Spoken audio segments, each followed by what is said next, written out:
대한민국의 친일 주구가 다시 활개를 치고 있습니다. 하나, 둘, 밀정 또는 일본 간첩 같은 자들이 주요 공직과 학계에 낙하산처럼 내려앉고 있습니다. 전조가 있었습니다. 작년 4월 인터뷰입니다. 100년 전 일을 가지고 무조건 무릎 꿇어야 한다는 건 저는 받아들일 수 없다. 일본에 대해 윤석열 대통령이 한 말입니다. 윤석열 대통령 외교 안보 책사로 낙가손의 야스히로상 수상자인 김태효 국가안보실 1차장은 이럽니다. 일본이 한반도 유사 사태 시 개입이 기정사실화되는 것은 평상시 대북 억지력을 증대시키는 효과를 가져올 것이다. 자위대가 주권 국가로서 교전권을 사용하지 못하는 상태에 영원히 있어야 한다는 논리는 대단히 편협하다. 김태효 차장은 대통령실이 아니라 일본 총리실에 가야 하는 것 아닙니까? 이런 발언은 차고 넘칩니다.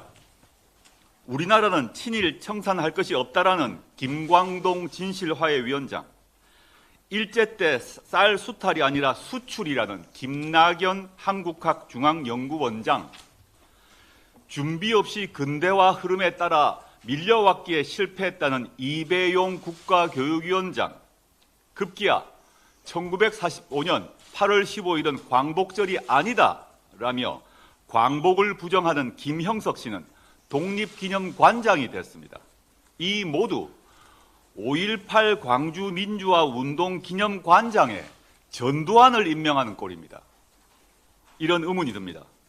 용산 대통령실이 점검하는 공직 예비후보자 사전질문서에 일본 식민 지배로 조선이 근대화되었다고 생각하느냐? 류의 질문이 있고, 그렇다고 대답해야 후보자가 될 수 있는 것이 아닌지 의문이 들 지경입니다.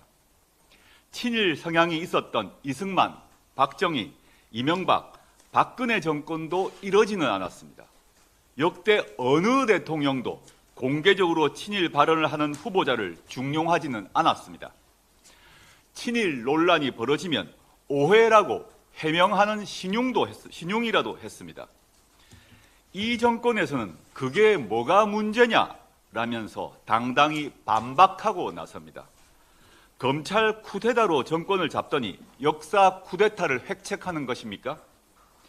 밀정을 국가 요직에 임명하는 자가 바로 왕초 밀정입니다. 외교부는 일본이 사도광산에서 강제노역 역사를 지우는 것에도 방치합니다. 그래서 무엇을 얻었습니까? 청록파 조지훈 시인 아들인 조태열 외교부 장관님, 대답해 보십시오. 대한제국이 존속했다고 일제보다 더 행복했겠냐라는 신원식 씨가 국방부 장관이 되었습니다. 최근 조약에 준하는 한미일 군사협정에 서명을 하고 돌아왔습니다.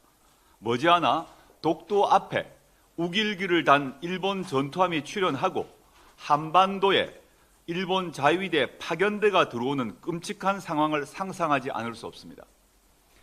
윤석열 친일파가 가장 나쁜 부류에 속한 이유가 있습니다. 잔혹한 식민정책의 강제성을 교묘하게 부인하는 것입니다.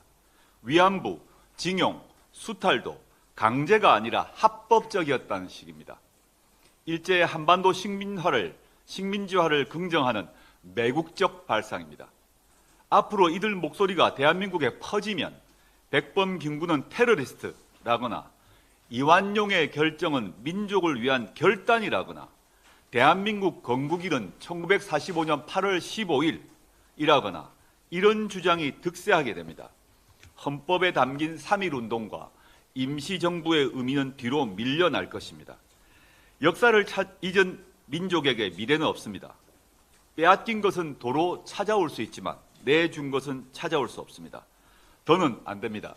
저희는 사흘 뒤 정부의 8.15 기념식에 불참합니다. 독립투사와 순국선열, 유족과 후손, 국민께 용서를 빕니다. 그러나 친일파와 밀정이 가득한 권력의 단상을 도저히 바라볼 수 없습니다. 조국혁신당은 친일 밀정 정권을 축출하는 데 앞장서겠습니다. 수권 정당을 향해 나아가는 과정에서 친일파 밀정을 한 명 한 명 색출해 국민께 고하겠습니다. 일제 한반도 수탈이 합법적이었다는 자들, 일제와 우리 조상은 일본 식민이었다는 자들, 조선 근대화가 일본 덕분이었다는 자들, 평생 그렇게 떠드십시오. 단 일본으로 귀화하길 강력히 권합니다. 대한민국 공직, 학계 주요 보직에는 얼씬도 못하게 하겠습니다. 저희가 막아내겠습니다. 피와 땀으로 지켜낸 이 나라를 지키기 위해 끝까지 싸우겠습니다.